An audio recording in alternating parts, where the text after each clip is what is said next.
IGCSE Further Pure Maths. It's paper 1 2020. Differentiate this with respect to x. So we've got this here, and to differentiate something like this is because both of them are being multiplied together, you have to use the product rule, and the product rule is this. You should know it. So you basically differentiate the first one, leave the next one the same, and then add it to leaving this one the same, and then differentiating the next one. So you're basically just taking turns differentiating them. Now this here, if you differentiate this, we'll call this our f of x, and then this g of x. If you differentiate this f of x here, you differentiate first of all the power of e. Okay, so 3x squared differentiates to 6x, and then you multiply that down by the coefficient of e. So 6x multiplied by 6 is 36x, and then you leave this power the same. And then that you multiply that by just cosine 2x, and then you plus, leaving this the same now, and multiply by differentiating this. Now cosine of 2x differentiates into sine 2x, but not just sine 2x. So cosine x differentiates to minus sine x. Okay, and then because you've got this 2x here, you also differentiate this inside. So cosine 2x will differentiate into minus 2 sine 2x. Okay, and then obviously you leave the input the same. Hopefully you know how to do this. You just have to use some chain rule mixed with some product rule. You should know how to do this if you've done enough practice for this. Anyway, so you'll have minus 2 sine 2x, and then you have minus 2 multiplied by these 6 here, so you get minus 12. And then obviously that e is just left the same, and you get this as your answer. Using the axis below, sketch the line with equation y equals 6. You should know how to do this. Let's just rearrange all of these. That's first of all, that's y equals that's line y equals 6, and then we've got this one here. It's a negative gradient, so it goes something like this, and it's got a y-intercept of 10, so it's going to be above this line. It's going to be something like this, and then we've got this other one here. It's going to have quite a steep gradient because it's 2x, and its y-intercept is around here because it's minus 5. So the lines look something like this. Just label them on if you need to, and you want to sketch this area here. One way you can do it is, kind of just use an intuition, or if you want, you can pick some coordinates where you think that this area might lie. Okay, and then just check that it satisfies all these conditions. Now, because these are equal, greater than or equal to signs, right? So they're not just strict inequality signs. It means that this line here is straight and not just dotted. So that's why I've done that. Make sure it is straight and not dotted. You might drop a mark for that. Anyways, I think I just labeled on the coordinates here next. Is that all I've done? Yeah. This region here is R. Now, if you look at 2x minus 5, you want the y coordinate to be greater than 2x minus 5. So if this is 2x minus 5, wherever you are, you're going to lie above it. Okay. So anything here is fine. Okay, because that's all above 2x minus 5. Now you want to be less than y equals 6. So the line y equals 6 here. So we're going to be below this. Okay, so we're somewhere here now, and now we're just restricted to this region here,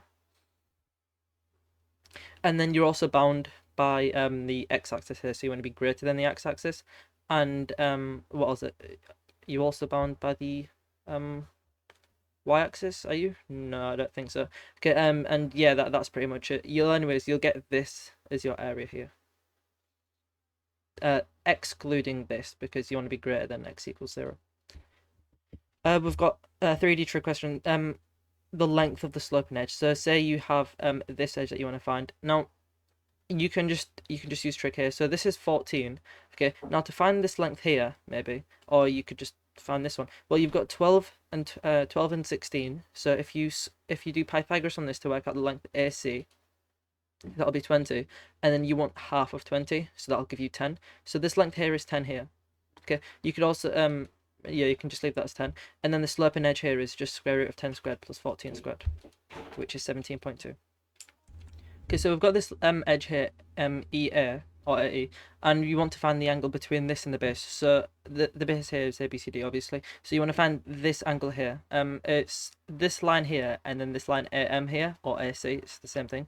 Now, there are a few ways to do this, but if you just think to yourself, well, we know this edge here, it's just 17.2, and then we know this length here, which we just calculated as 10. So if you just do inverse tan of the opposite here, which is 4, you actually don't even need the hypotenuse. You could use it if you wanted to, but inverse tan of 14, so opposite over adjacent 10, and then just inverse tan. So you get x is 54.5 degrees. Find the angle between the plane AED. Where is AED? It's here and the base. So if you just, it's kind of hard to see, but it's this angle here. So if you draw if you add a midpoint of from A to D, so it'll be here, and you just like draw a line here, you can connect it here, and you can kind of see that you want this angle here. Okay, now this edge here, we know what this is. This is just 17.2, and then we can find the length here, m, to this midpoint, because if we know that this here is 10 and then this here is 6, you can do square root of 10 squared minus 6 squared to get this length here, and then that comes out as 8. And now we oh, you don't even need the hypotenuse, actually. I don't know why I said that. You could use it if you wanted to, but there's no point. Just, yeah, inverse tan of opposite, so 14 over adjacent here, which is 8. You'll get 60.3 degrees. We've got this curve here, and we want to find an estimate to a different curve using this one. Okay, so we're starting with this one, and we're saying, well, what does this have to equal for us to get to this? Okay, now if you make it equal to 4, well, that's a good start, because if you just think to yourself, well, if I multiply by x squared on both sides, I have an x cubed here, and then I have 4x squared here. Then I'll have a 5 here, and then when I bring the 4x squared to the other side, I'll have x cubed minus 4x squared plus 5, which is exactly what we want. So we can say that estimates to this solution, or just this exact solution, occurs when the line y equals 4 intersects the line, the curve this, y equals this. And we know what y equals this is. It's here, it's drawn. Yeah, and that gives us this. So we can just draw this line on here, y equals 4. We can see where it intersects this to give us solutions to this. And that's roughly, I don't even know what have I written down, 1.4 and 3.6. We're doing the exact same thing here, but with just a slightly more tricky one. So we're starting with this, and then we're looking for this. Now, there's another way that you can do this, which is the other way that I did it first originally, and then I thought to myself, well, wait a minute, that doesn't even work. So say you had 1 plus 10. Okay, you think to yourself, okay, well, if I multiply by x squared on both sides, I'll have an x cubed here, I'll have a 5 here, and then I'll have an x squared here.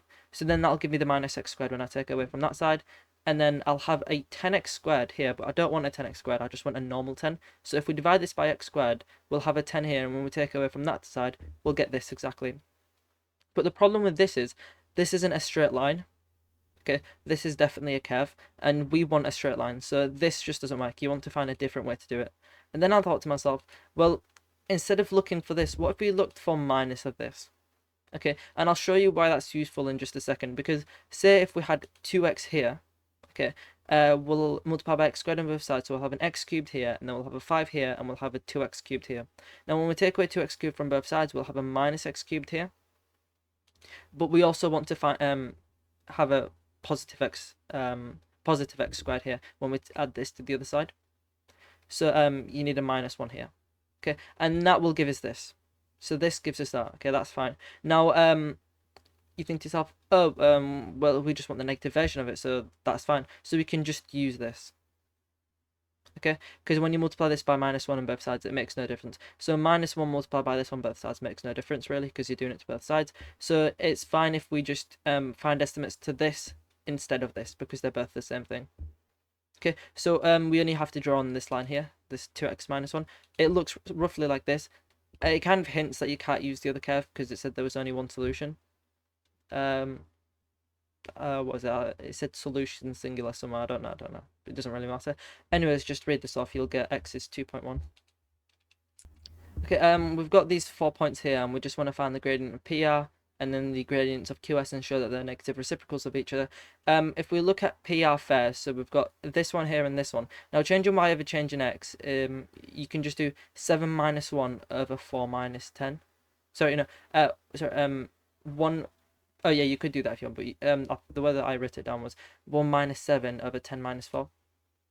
Okay, you get minus 1 for that. And then for QS is this one and this one. You have 8 minus 0 over 11 take away 3. And that gives you 1. And then you can just show that minus 1 over 1 multiplied by this gives us that. As long as you say that they're negative reciprocals of each other, it's fine. Now the exact lengths of PR. So we've got this coordinate here and this coordinate here. Now, what's the change in x? So the change in x here is 6, and then the change in y is 6. But it's technically, because you're going from 4 to 10, and then you're going from 7 to 1, it's actually -6.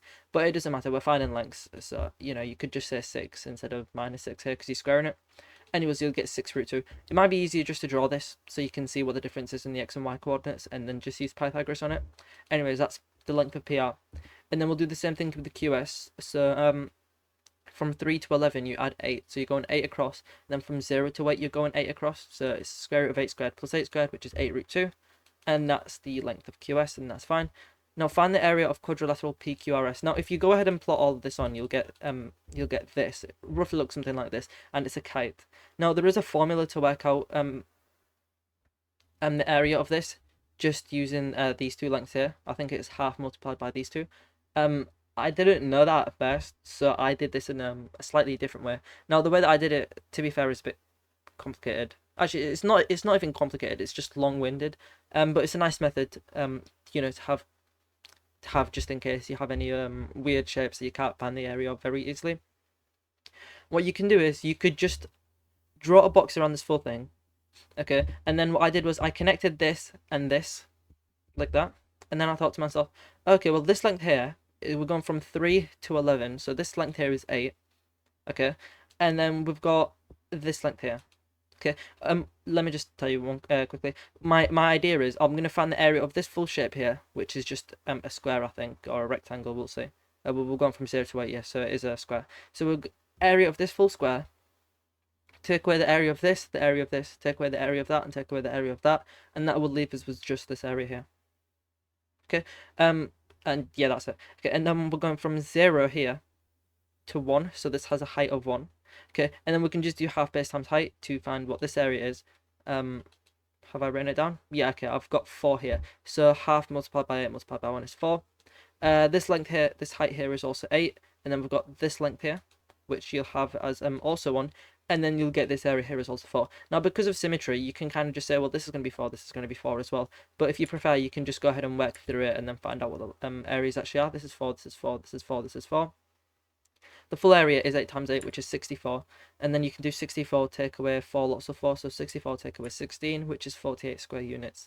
Now the area of a kite, as I said, is just half multiplied by these two. You could use that where P and Q are, this. So it's the diagonals, I think. But yeah, if you didn't know that, then you can just use this method. It doesn't take way too long. Arithmetic series, we've got the sum Sn of the first n terms of a is given by this, and then find the value of a and the value of d. Now S1, so if you imagine just when n equals 1, it's 1 multiplied by 15 plus 2 lots of 1, so this is just 17. Okay, so that equals a. Now careful, this is the sum. Now if we go ahead and find the next, so if we look for n plus 1, so we've got S2 equals 2 multiplied by 15 plus 2 lots of 2, so 2 lots of 2 is 4, 4 plus 15 is 19, and then 19 multiplied by 2 here is 38. Now this isn't the second term, this is the sum of the first and second term, because it's this series here is the sum. Okay, so to find what the second term is, we just want to find the difference, because if this is the sum of the first and second, we can just take away the first to get just the second. You'll get 21 as the second term. And then to get from the first term to the second term, that's going to be the common difference d. So 21 take away 17, which is 4, so d equals 4.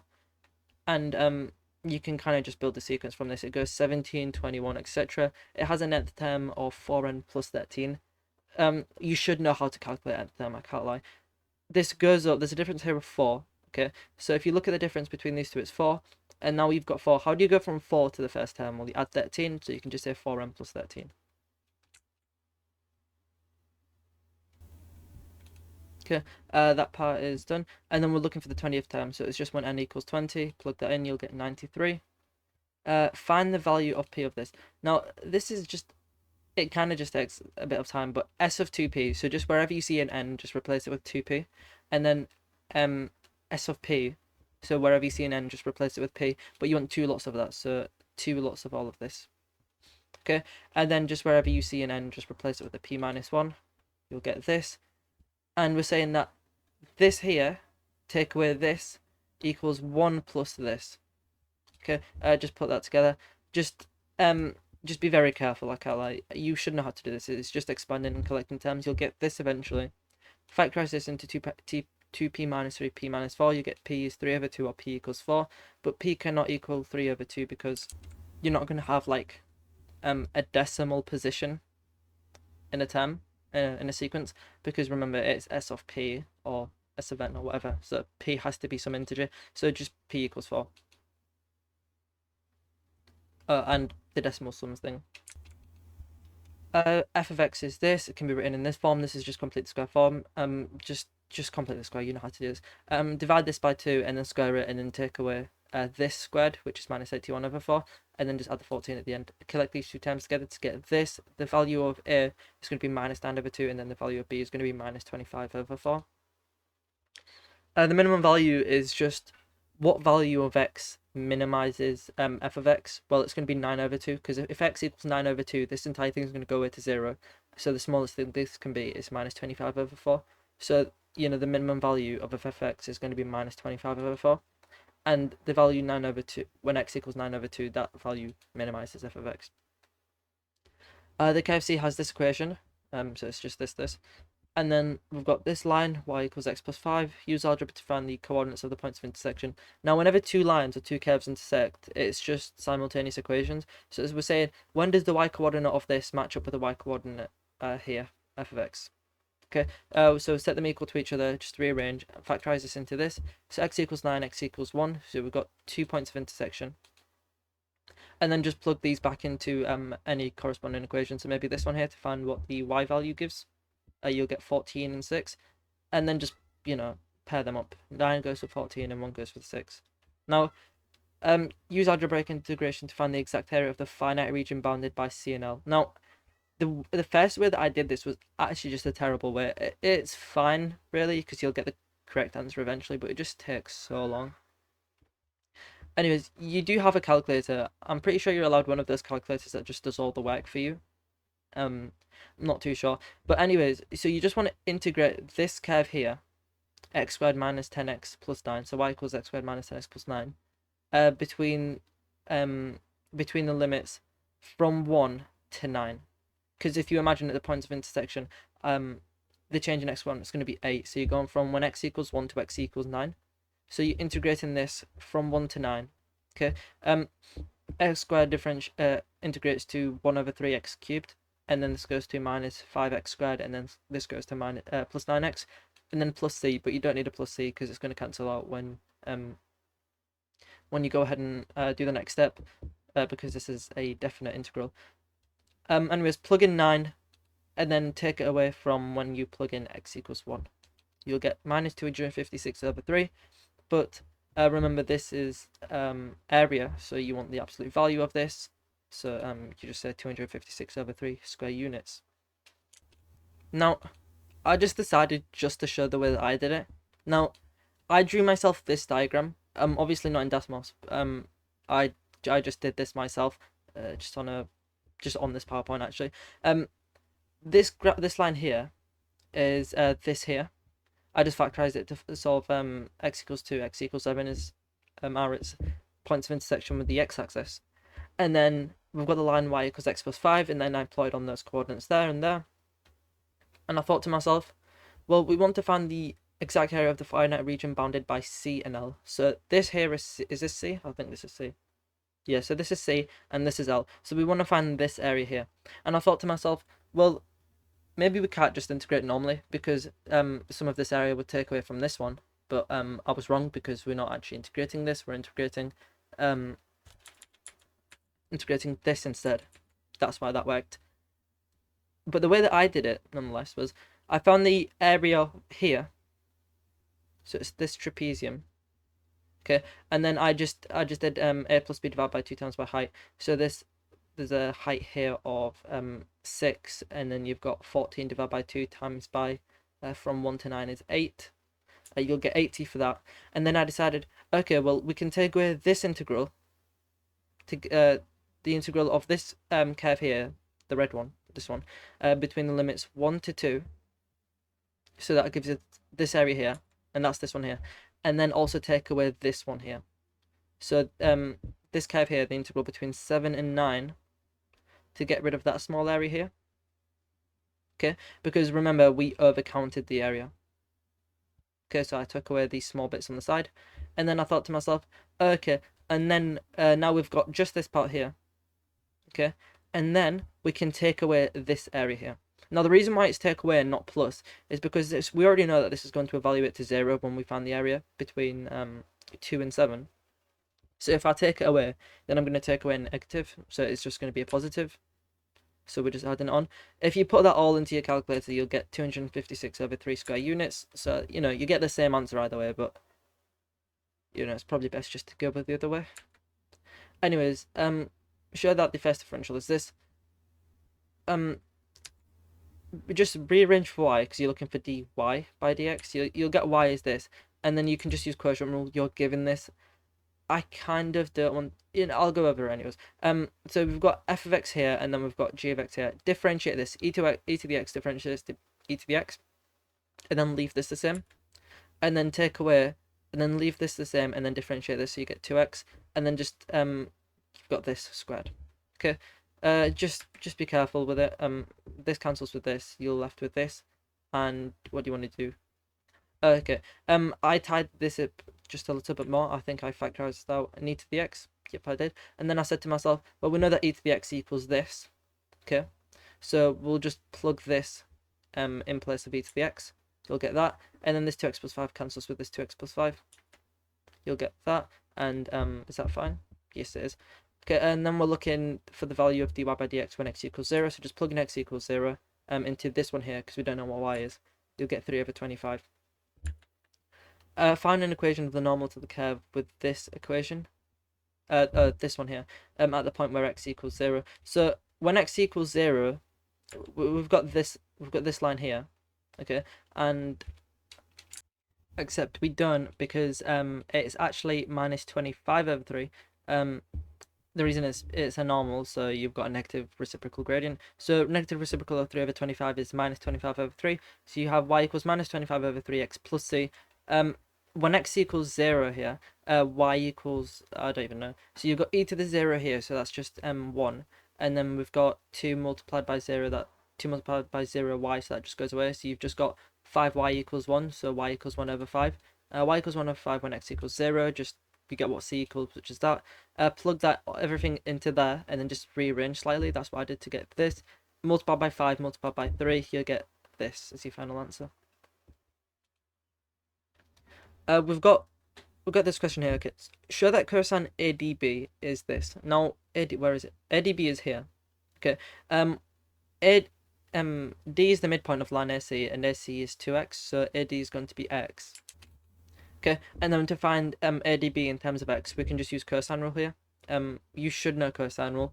12 squared equals this squared plus this squared minus 2 lots of this multiplied by this cosine of this angle here. You'll get this. Just rearrange cosine ADB, you'll get this. That's your final answer. What is this? What did I do? Okay, never mind, that's fine. Okay, I've gone for the... okay, never mind, yeah, I've gone for the next part of the question. Anyways, you'll get this for part A. Now, hence or otherwise, show that AC is 6 root 6. Now, there are a few ways you can do this. Now, the intended method is to find this angle here, okay, and then just use the property of the cosine graph for the way it repeats and stuff like that, and what happens when you transform it to get an angle of 180 minus this to get this, and then that means you can set these two equal to each other. I'll show you in a second. But the other way to do it, which I think is the better way, is to find this angle BAD. So instead of hence, you're actually going with the otherwise. It's to find this angle BAD here, okay, just off this triangle BAD, and then find that same angle again, but with the full triangle BAC. Okay, and then you can set those two equal to each other and solve for x. But I just went with the intended solution. So I looked for cosine BDC, and I just did cosine rule again. You should know it. You'll get BDC is x over 12. Okay, and then I thought to myself, well, 118 minus this will give us this angle here. Okay, so cosine of 118 minus BDC should give us cosine ADB. Okay, but obviously 118 minus cosine of 180 minus anything is just minus cosine of that angle. So we say that minus cosine BDC equals cosine ADB. Okay, so we can say that minus x over 12 equals this. Then just rearrange for x, you'll get 3 root 6 as x. But you want 2x because that's what AC is, so you multiply by 2 to get 6 root 6. Show that sine theta plus phi equals sine phi. Now with this, I actually just solved for theta and phi because, well, we already know what x is, so you know it's not going to be too difficult. I did what was it? I did sine rule, so I did which one did I use? I said sine theta over 3 root 6 is 12 over sine ADB. Okay, and I thought to myself, well, I know what cosine ADB is. It's this, right? So if I square both sides while plugging in the x, and then I say that cosine squared ADB is just 1 minus sine squared ADB, it just is, using your knowledge of the Pythagorean identity. Anyways, just rearrange for sine squared ADB, you'll get this, which is just 5 over 8. And then I square rooted both sides to get plus or minus root 5 over 2 root 2. Then I thought to myself, well, this angle ADB here, it's obtuse, right? So it's definitely greater than 90 degrees, but it's not 180 degrees yet. Now, in that region, sine is positive, so I can just discard this negative solution and just say it's positive this. Okay, so sine ADB is this. And then I plugged this into there, and then found what sine theta was, and found what theta was, it's 29 degrees. And then I did the exact same thing with this one here. So we have sine phi over 3 root x is sine BDC over this. Okay, and cosine BDC, I already solved it last time. It was x over 12. Okay, and then I square root both sides while plugging in 3 root 6. I'll have this, and then 1 minus sine squared this, and then just rearrange for sine squared, and then square root both sides. And you also just want the positive solution because this here is now acute, and between 0 and 90 degrees, all the trig, sine, cosine, and both tan, sine, cosine, and tan as well are all positive. So you can just take the positive solution, and then just plug this into there, and then just get what sine phi is, and then get what phi is. It's this, and then sine of phi or theta plus phi. So sine of this plus this equals sine of 104.5. But obviously the other solution is going to be when 180 take away that angle. So you just do 180 take away that. It's sine 75.5. But obviously this 75.5 here is just phi. So it makes sense that when you sum them together, you just get phi for the angle. So that's, therefore proven, I think. I've just written extra stuff here just to show. And then hence show that theta equals 180 minus 2 phi. I just plugged in my values into this, and then I showed that 29 equals 29. This is an interesting question. I've seen a question like this on a GCSE paper, I think, actually. Kind of similar to this. I think it was just 1 5 marker. Anyways, so we want to prove that. Let's just read through it. So we've got this right circular cone, and that just means that it has a right triangle in it. Okay, and we want to try and find what this. We want to kind of derive the curved surface area, the curved area of a cone. Okay, and the curved area of a cone is just pi RL. You should know that. And it says, how can we get from this sector, right, to this? Now, the way that you do it is, if you imagine you like drop an altitude from this vertex here at the top, and then you kind of like take this edge and you stretch it around, so it forms a cone, right? It won't have a bottom, but that's fine. You don't need it. But if you just stretch it around, it'll become a cone. And obviously all these dimensions will stay the same if you stretch it, because you've got a finite amount of, say, like paper that you've done this out of. Okay, anyways, I've called this length here h, this height h, and I've called this length here just r. Okay, and the reason why this is r is because it's the same as this, because remember, if we're taking this and we're stretching it around, we're making this cone. So this radius, that radius are going to be the same. Okay, and it also makes sense that this height here is also h, right? This here is going to be capital R because it's the same on both sides, but we know that R equals L, right? Because we're going from this to this, and they're just going to have the same hypotenuse. So R equals L is something that we can say. So we can just replace this with an L, and you don't even need the H here actually. Okay, now L. Now not lowercase l. This capital L here, that's this arc length here. And now if you think about this, we've taken this sector and we've just stretched it all the way around, right? So the circumference here is going to be equal to this arc length here, because they're the same thing, but one of them's just stretched around the other, right? So we can say that L is 2 pi r, right? Same radius, so it's just 2 pi r. Okay, so that's something we can say, that's fine. Okay, we're getting closer to this. If you call this length, this angle here theta, now this full angle, there's another expression we can get for L, and it's just L theta, assuming that theta is in radians. So we've got L equals L theta lowercase l. Okay, all capital R theta, it's the same thing. Okay, and then because these two are the same, we can just set them equal to each other. And then here it's told us just a bit more information. It says the area of the curved surface area of the cone is A. Okay, but we know this curved surface area of the cone is just going to be equal to the area of this sector, because remember we've just stretched it around. So the area of this equals this here, pi r l, which we're trying to show. So to get the area of this, we can just use half L squared theta to get the area of A, where theta is just this angle here. And then we'll rearrange for theta, which is this. And now we can just plug this back into there, because now we can get everything in terms of just pi's and r's and l's and a's. You've got this. And then just rearrange for A, you'll get this here, which is what you wanted to show in the first place. Now we're pouring sand into this cone at a rate of 1.5 centimeters cubed per second. And what is it? We're told something here about the height. Where is it? Okay, so we're told that the height of the cone is always 3 times the radius of the base. So the height of the cone, we're saying h is just means equals. So h equals 3 times the radius. So h equals 3r. Okay, and the rate at which we're filling this is, we're filling up the volume. So the rate of change of the volume is just going to be 1.5 with respect to time.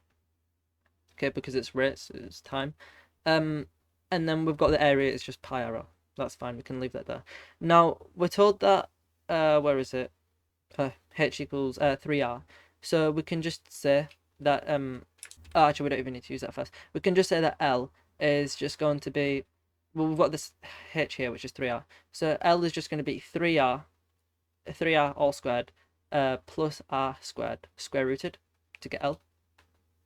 Okay, and that gives us L equals r root 10. So we can just plug this back into there to get that, and that's fine. So we've got A just in terms of r, and now we can differentiate A to see because we're stretching out like the surface of the cone, so we can see at what rate, not the rate, we can see like the change in the area.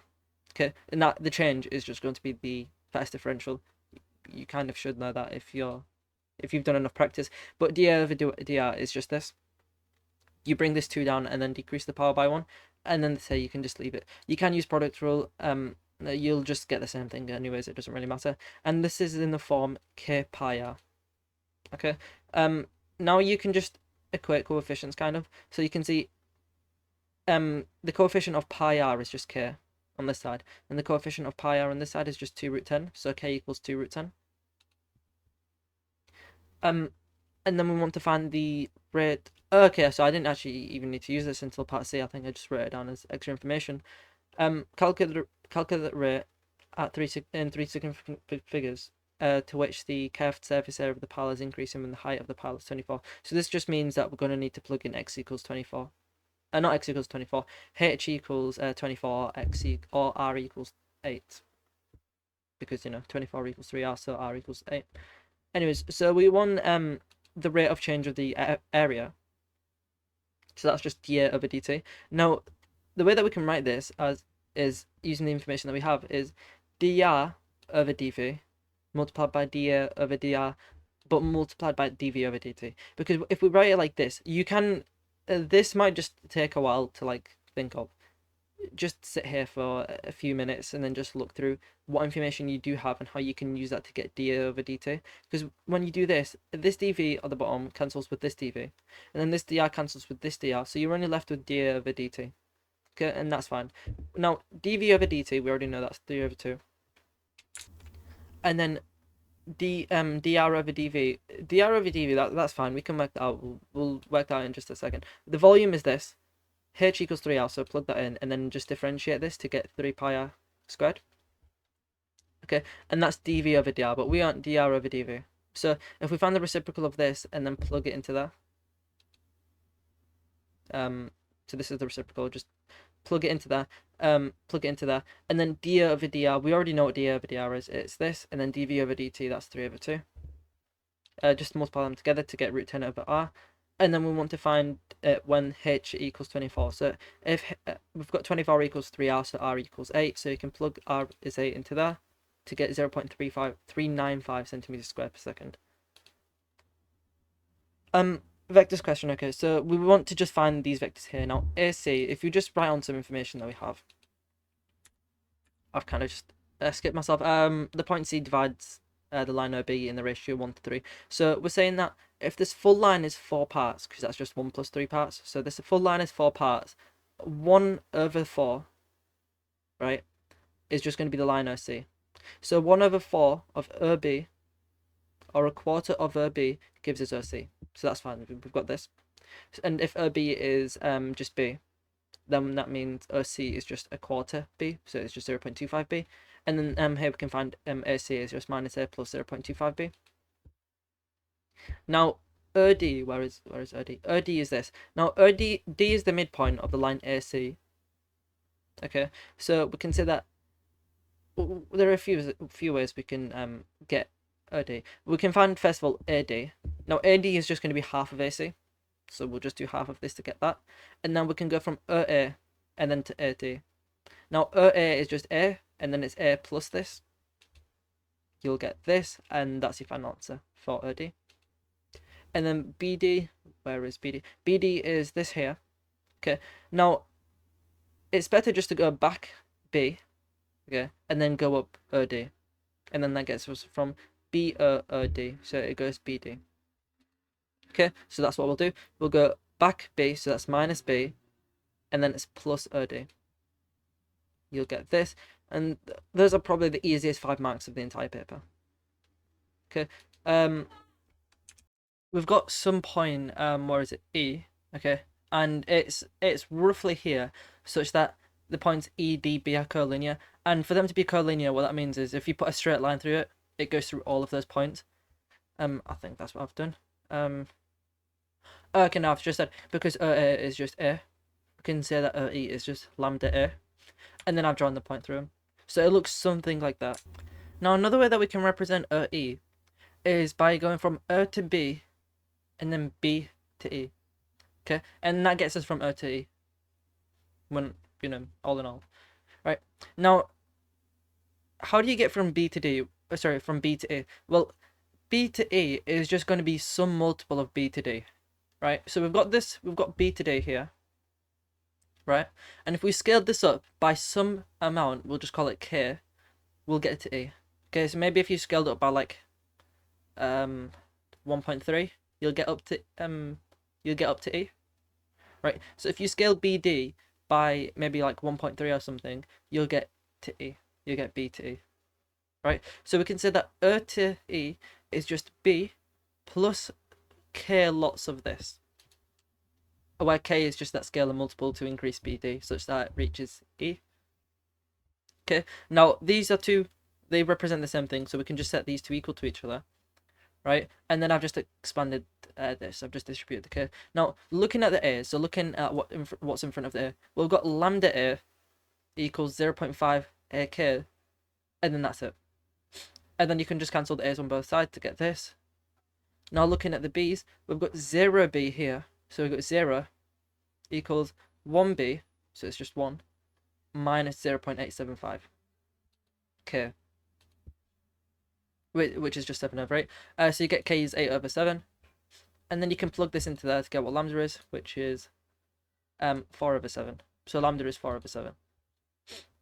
Now, given that the area of OAC over the area of OEB is mu, find the value of mu. Now, OAC is this here. You want to find this area and then this area here.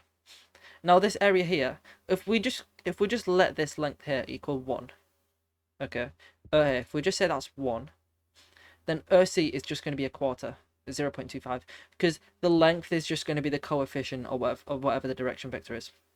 So this will be 0.25. Okay, sorry about the noise in the background. There's something going on outside, if you can even hear it.